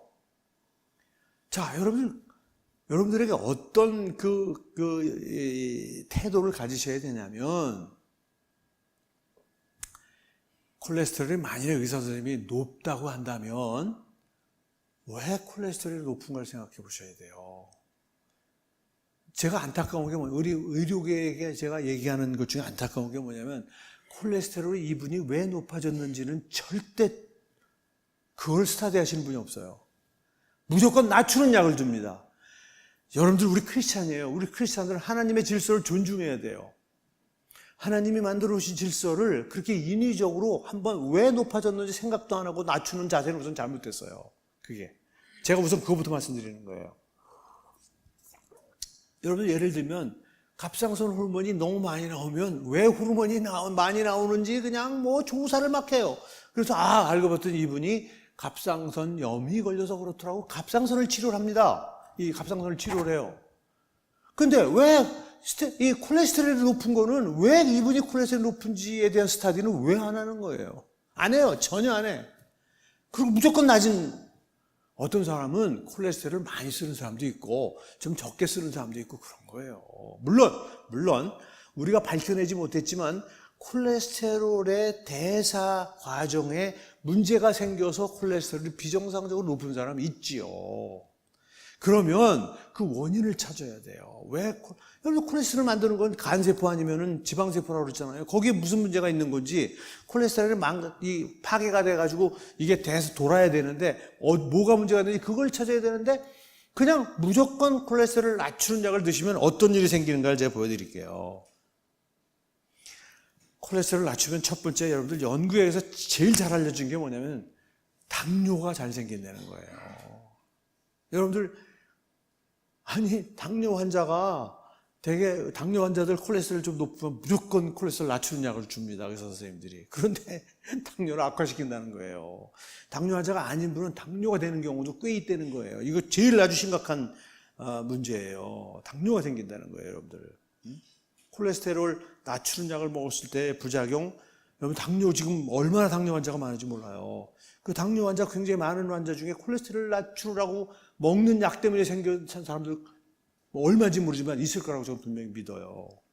그 다음에 여러분들 이걸 듣질 못해서 콜레스테롤 약 먹으면서도 자기가 이상하게, 사실 근육통을 호소하는 사람이 굉장히 많은데, 여러분들 왜 그런지 아세요? 세포막을 만드는 원료가 콜레스테롤인데, 콜레스테롤이 사실은 자기가 적정량이 있는데 의사 선생님이 높다고 그걸 낮춰놓으면은 콜레스테롤 부족증이 생기는 거예요. 그러면 이 근육세포가 망가진단 말이에요. 콜레스테롤이 부족하니까. 그래가지고 막 근육통이 올 뿐만 아니라 심한 경우는, 아주 굉장히 드물지만 여러분, 횡문근 융해증이라는 것도 보고된 게, 잠깐 죽어요. 횡문근 융해는요. 아주 드물지만 횡문근 융해증이라는 것도 걸릴 수 있다는 거예요. 횡문근은 여러분들 여러분들이 그러니까 내장근이 아니고 여러분들 마음대로 움직이는 근육을 횡문근이라고 그래요. 골격근. 이 골격근의 세포막이 파괴가 되면서 근육이 터지는 거예요. 그래서 근육통을 많이 호소하고, 아주 심한 경우는 이 골격근 융해 때문에, 여러분들 아시죠? 이 횡격막도 근육이에요. 횡격막이 망가지면 숨을 못 쉬어요. 죽을 수 있다는 거예요. 죽을 수도. 아주 드물지만. 그 다음에 신경통 증상이 꽤 있어요. 신경통. 여러분들 아까 얘기했죠? 콜레스테롤 부족하면 그 신경세포가 있고 신경 섬유가 이렇게 전달을 하는데, 거기에 절연을 하기 위해서 이게 안 되기 때문에 막 전도가 안 되면서 통증을 유발한다는 거예요. 그래서 신경통도 있고, 여러분들 또 하나는, 여러분들 이거 충분히 가능한 얘기죠. 남녀 할 거 없이 성욕을 감퇴시킨다는 거예요. 그래서 남성은 심한 경우 발기부전으로까지 갈 수 있어요. 성욕 감퇴. 왜냐면 남녀성 호르몬의 원료가 바로 콜레스테롤이라니까요. 그걸 지나치게 딱 낮춰놓으면은 필요한 만큼의 에스트로겐, 프로제스테론, 그다음에 남성의 테스토스테론, 이렇게 안 만들어진다는 거예요. 특히 여러분 테스토스테론이라 꼭 남성만 나오는 게 아니에요. 여성에게도 나오는 거예요. 그것이 성욕을 주장하는 굉장히 중요한 호르몬인데 그 호르몬이 안 나오면 남자의 경우는 발기부전까지 갈 수도 있는 그런. 그러니까 여러분들 콜레스테롤을 낮추는 거는 저는 정도라고 보지 않습니다. 그래서 저는 그리고 더 중요한 건 뭐냐면 이 건강하신 분들이 지금 별 문제가 없는 분이 단순히 콜레스테롤만 높다고 그래가지고 콜레스테롤을 낮췄을 때 어떻게 되는가에 대한 스터디가 굉장히 많은데 지금 결론은 그렇게 건강한 사람들의 콜레스테롤을 낮춘 것이 그분들의 어떤 질병을 예방하거나 생명을 지키는 데 도움이 됐느냐에 대해서는 학술적으로 거의 부정적이에요. 그리고 굳이 확률적으로 그 건강한 사람이 콜레스테롤을 낮춰서 도움을 받았다는 사람 100명에 1명 정도, 약 1% 정도라는 거예요. 그래서 여러분 대부분이 별로 영향을 전혀 도움을 못 받고 있다는 거예요. 다만 나는 뇌졸중으로 한번 쓰러진 적이 있다. 또는 심근경색증으로 죽을 뻔했는데 병원 가서 간신히 살았다. 그래서 지금 뭐 막 관리를 하고 있다 하는 분들에게는 콜레스테롤을 낮추는 것이 치명률을 조금 낮춰주더라는 정도가 지금 잘 알려진 학문적인 얘기예요. 그렇기 때문에 콜레스테롤을 낮추는 약은 아무튼 여러분들 의사 자기 주치의하고 잘 의논을 해야 되지만 근데 그냥 정말 그냥 무조건적으로 주는데 제가 아주 질색입니다. 그래서 여러분들이 잘 판단하시라는 겁니다. 이거는 아시겠죠? 자, 그 다음에 여러분들 제가 이제 그러니까 이게 프렌치 패러독스라는 게 뭐냐면요. 사실은 이게 와인을 드시는 분들에 대한 이야기예요. 이게 뭐냐면 이게 뭐에 대한 증거냐면요. 콜레스테롤을 낮추는 것이 정도가 아니고 콜레스테롤이 산화되지 않게 지키는 게 그게 정도라는 증거예요. 여러분들 이게 1970년대인가부터 나온 이야기인데 불란서 사람들이 이상하게 사실은 불란서 사람들 여러분들 식사를 어떻게 해요? 밤 11시, 12시까지 대화하면서 그냥 기름진 거 먹으면서 와인을 그냥 하루 종일 밤새도록 그냥 와인 먹으면서 하는 게 불란서식 식사입니다. 그게 독특합니다. 불란서 사람들이. 그래서 불란서 사람들은 그 기름진 걸 많이 먹기 때문에 콜레스테롤이 굉장히 높다는 거예요. 그런데 수십만 명을 이렇게 집단적으로 그 파퓰레이션 스타디를 해보니까 이상하게 이웃한 독일이나 무슨 이 오스트리아 이런 프랑스 사람들, 다른 사람들에 비해서 동맥경화가 오히려 덜 걸리더라는 거예요. 콜레스테롤 레벨은 30%나 높은데 동맥경화 환자는 오히려 30%가 낮더라는 거예요. 거의 없다는 거예요. 그래서 너무 이건 그냥 파퓰레이션 스터디 그러니까 역학적으로 이유를 모르고 그런 현상을 발견한 거예요. 맨 처음에 몰랐죠. 왜 그런지를. 근데 알고 보니까 이 불란서 사람들하고 차이를 잘 분석을 하고 보니까 불란서 사람들이 대개 독일이나 이런 데 주로 맥주를 먹지 와인을 먹지 않는단 말이에요. 와인 먹는 사람 물론 있지만 불란서의 부르고뉴 지방이나 무슨 지방입니까? 그런 지방처럼 그렇게 와인을 그렇게 식사 때마다 먹지 않는다는 거예요. 그러니까 와인을 많이 먹더라. 그래서 뭐가 그럴까 보니까 여러분 와인 속에 라스베라트롤이라고 하는 강력한 항산화 물질이 있는데 여러분 이 물질이 너무나 흥미롭게도 이거는 물에는 녹지 않고 알코올에 그러니까 유기용매에만 녹는다는 거예요. 그래서 이게 알코올이 그러니까 이 적포도주라는 건 알코올 껍데기까지 다 해서 발효시키는 거 아니에요. 그죠? 발효되는 과정 중에 알코올이 생기면서 그 알코올에 그 적포도주 껍질에 있는 라스베라트롤이라고 하는 물질이 살살 녹아 들어가면서 와인 속에 그게 들어가서 그거를 계속 먹으면 그게 강력한 항산화 물질이라는 거예요. 그걸 계속해서 먹으니까 콜레스테롤은 높지만 높은 콜레스테롤이 산화되지 않게끔 라스베라트롤이라는 물질이 그걸 보호를 하기 때문에 동맥경화가 안 오더라는 굉장히 중요한 증거로 여러분 밝혀졌어요. 그게요. 그러니까 여러분들 무슨 얘기냐면 또 하나 재밌는 건 뭔지 알아요? 여러분들 콜레스테롤이 200도 안 되는데 동맥경화 걸린 사람이 너무 많은 거예요. 의사 선생님이 여러분들 콜레스테롤 200 이하면 아유 당신은 됐습니다. 완벽합니다 이러는데 왜 동맥경화가 와요? 그리고 250 이상 거의 300 가까운데 동맥경화 전혀 안 걸리는 사람들 천지입니다. 다시 말씀드리면 콜레스테롤이 200 이하인데도 걸리는 분이 있고 200 이상인 사람도 걸리는 사람이 있다는 얘기는 200 이상인데도 안 걸리고 200 이하인데도 걸리고 이 얘기 무슨 얘기예요? 콜레스테롤 높이하고 상관이 없다는 소리예요. 뭐하고 상관이 있다는 얘기예요? 비록 콜레스테롤이 170밖에 안 되지만 산화가 되면 170이라도 동맥경화를 만든다는 소리인 거예요. 자, 그러니까 여러분들 생각, 왜 LDL을 나쁘다고 그럴까요? 여러분들 LDL은 콜레스테롤 양이 많은 거예요. 양이 많으니까 똑같은 산화적 손상을 받는다 그러면 산화될 확률이 높죠. 많으니까. LDL이라는 게 뭐라고 그랬어요? 이 프로테인이라는 그 트럭 속에 콜레스테롤이 많이 실은 거라고 그랬잖아요. 거기 많이 실려 있으니까 산화가 잘 되죠. 내가 지금 산화적 손상을 100을 받고 있는 사람이라 그러면 콜레스테롤이 적어야 산화가 덜 되죠. 확률적으로요. 그죠? 똑같은 내가 지금 산화적 손상을 받는 나라는 사람을 볼 때 콜레스테롤이 낮은 게 많은 것보다는 산화될 가능성이 적죠. 그래서 콜레스테롤을 낮추는 약이 전혀 근거 없다고 얘기할 수는 없어요. 전혀 근거 없다고 할 수는 없지만 정도는 아니다 이 말이에요. 너무 상업적으로 그게 그냥 완전히 그게 주류를 이루고 있는 건 전 불만이에요. 그건 좀 고쳐줘야 돼요. 그 콜레스테롤 낮추는 약 시장이 너무나 커요. 그 제약회사에 말하자면 의사 선생님들이 조금은 좀 이용당하는 게 아닌가 하는 그런 부분도 있다는 거예요. 전혀 근거 없다는 얘기는 아니에요. 여러분들 낮춘 만큼 똑같은 산화적 손상으로부터 덜 산화가 될 수 있다라는 근거는 있지만 정도는 아니라는 거예요. 정도는 어떻게 해야 돼요? 산화되는 걸 막는. 그러니까 비타민C가 뭘 합니까, 여러분들? 비타민C가 바로 비타민C를 그렇게 늘 혈중에 높이 유지해 주면은 여러분들 그래서 역시 시간은 또 오바를 하는군요. 여러분들 항산화 비타민을 드셔야 되는데 여러분들 제가 오늘 온 김에 항산화 비타민에 대해서 정확하게 좀 말씀을 드려야 돼요. 여러분들이 의문이 많은데 여러분들 항산화 비타민에는 뭐가 있냐? 비타민 A도 있고 C도 있고 E도 있고 베타캐로틴이라는 것도 있습니다. 그 밖에도 항산화 물질은 무지무지 많아요. 셀레니움 해가지고 엄청 많습니다. 그런데 여러분들이 꼭 아셔야 될 게 뭐냐면요. 비타민 C 중심으로 드셔야 돼요.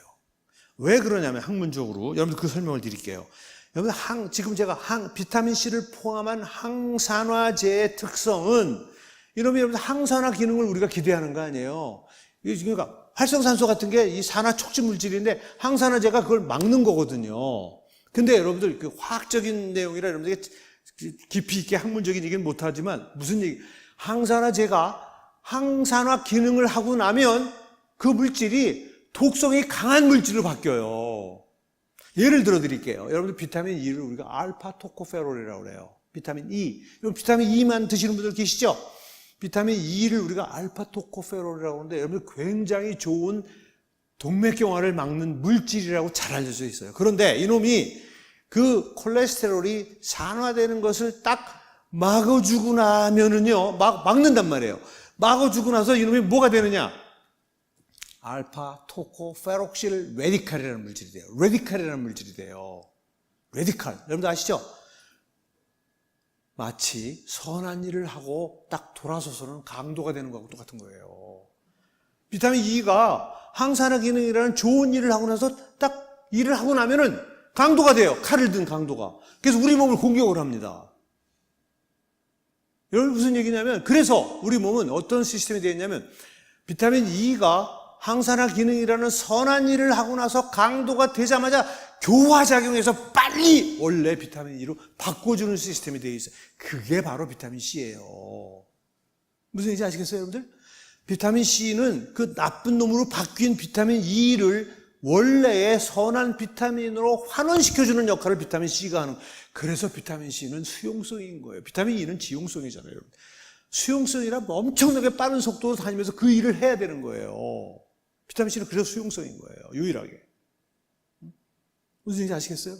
그래서 여러분들 그런 거를 모르는 과학자들이 실험을 했기 때문에 어떤 일이 코펜하겐 샥이라는 그런 보고가 2007년인가 보고된 거예요. 무슨 얘기냐면 비타민 E가 건강에 좋다고 막 먹었더니 오히려 건강이 더 나빠졌다는 거예요. 한 3분의 1 정도가.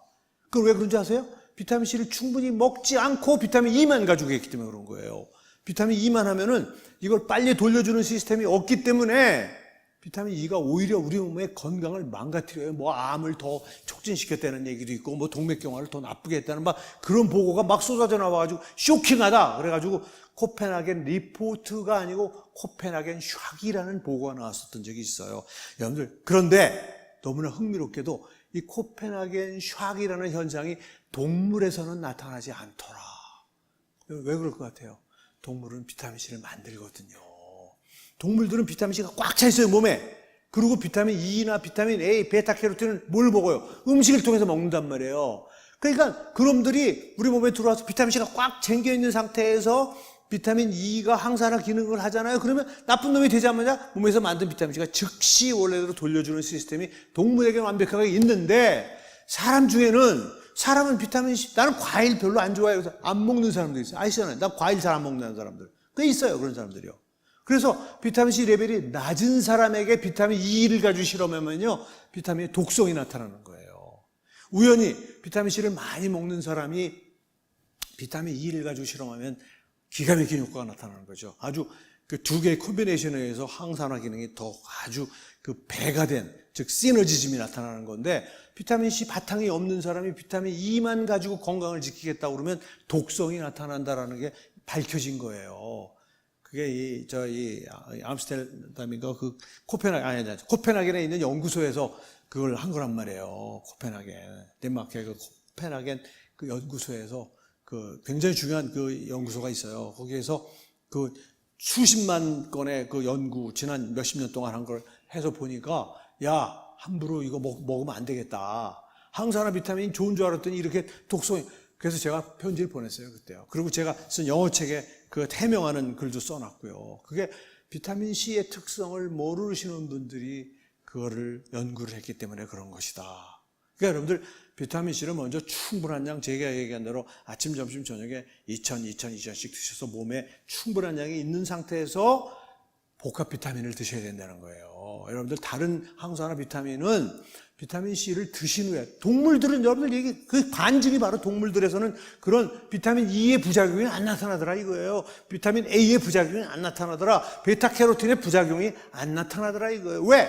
동물들은 비타민C를 충분한 양을 몸에 충분히 가지고 있기 때문에, 만드니까, 필요한 양을 만드니까. 여러분, 굉장히 중요한 정보예요, 이거는요. 지금 이 정보는. 그 다음에 또 하나 여러분들에게 알려드리고 싶은 게 뭐냐면, 2009년에 여러분 뉴 잉글랜드 저널 오브 메디슨에 2009년에 여러분들 밝혀진 나온 논문인데, 이 논문에 나온 그림이 뭐냐면, 여러분 제가 아까 설명드렸죠. 이 세포가 이 산화된 콜레스테롤을 잡아먹어서 이 포미셀이 돼서 동맥경화를 만들고, 이게 만드는 과정이에요. 근데 이분이 낸 게 뭐냐면, 제목이 뭐냐면 Reversing Atherosclerosis, 동맥경화를 되돌려 치료할 수 있겠느냐예요, 제목이.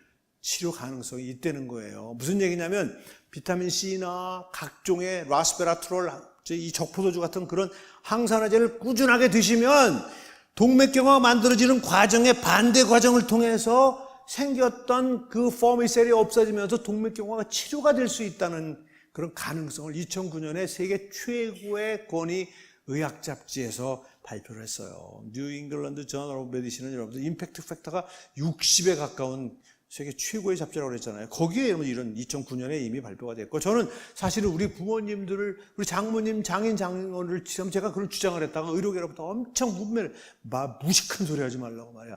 동맥경화가 어떻게 다시 좋아질 수가 있느냐. 근데 그 가능성을 NEJM이라는 세계 최고의 의학 잡지에서 발표를 했어요. 이렇게요. 그러니까 자, 여러분들, 이 비타민C가 혈관을 얼마나 분명하게, 사실은 여러분들 제 혈관은 옛날에 본 거 기억하시죠? 제가 지금 60대 중반, 내일 모레면 70인데 여러분들 제 혈관이 1% 막혀있지, 1%도 안 막혀있다는 거 아니에요. 상처 하나 없다는 거예요. 여러분들 제 나이가 되면 보통 30에서 50% 정도 막혀있는 걸 정상이라고 봅니다. 근데 저는 20대, 30대들처럼 0%가 막혀있고 상처 하나 없다는 거 아니에요. 우리 병원에서 검사한 결과 상처 하나 우리 집사람이 같이 왔는데, 우리 집사람은 평생을 고혈압약을 먹었잖아요. 저희 집안이 장인 장모가 고혈압 환자이기 때문에, 본태성 고혈압 환자라, 저도 다 고혈압 환자입니다. 그래서 고혈압 약을 지금 먹고 있어요. 고혈압 환자 아까 얘기했잖아요. 내과 선생님들이 제일 많이 혈관 망가지는 환자가 고혈압 환자라고 그랬어요. 깨끗해요. 저희 집사람들 하나도 안 막혔어요. 저희 집사람도 저 따라서 비타민C 30년 이상을 깔끔하게 먹어서 여러분들 이 비타민C가 혈관을 지켜주는 그 기능은 정말 아무도 부인할 수 없습니다. 여러분들 비타민C 부족증을 뭐라고 그래요? 괴혈병이라고 그랬잖아요. 괴혈병이 뭐예요? 혈관이 파괴되는 병이라는 말이에요. 그 사람들은 비타민C가 뭔지도 모르고 정한 거예요. 보니까 혈관이 파괴되더라 이 말이야. 그래서 비타민C 줬더니 혈관이 파괴가 안 되더라. 여러분들 그것처럼 명확한 실험이 어디 있어요? 그것처럼 명확한 실험이 어디 있어요? 비타민C를 주면 뭐 연구를 떠나서 일단 혈관이 터지지 않는구나. 피가 안 나는구나. 그 여러분들 비타민C 맨 처음에 발견할 때에 그게 일반인들이 관찰한 중요한 사실이에요. 빼놓을 수 없는. 여러분들 제가 이제 마지막으로 잘 드셔야 돼요. 잘 드시는데 제발 과식만 하시지 마십시오. 그 다음에 비타민C 중심이라는 말 굉장히 중요해요. 여러분들 돈 있는 분은 다른 항산화제도 좀 드시면 전 좋다고 생각해요. 좋다고 생각합니다. 그 다음에 운동하셔야 돼요. 그런데 여러분들 운동을 하시는데 절대 새벽 운동, 특히 제가 말하는 유산소 운동을 말씀드리는데 유산소 운동은 절대 새벽에 하시면 안 됩니다.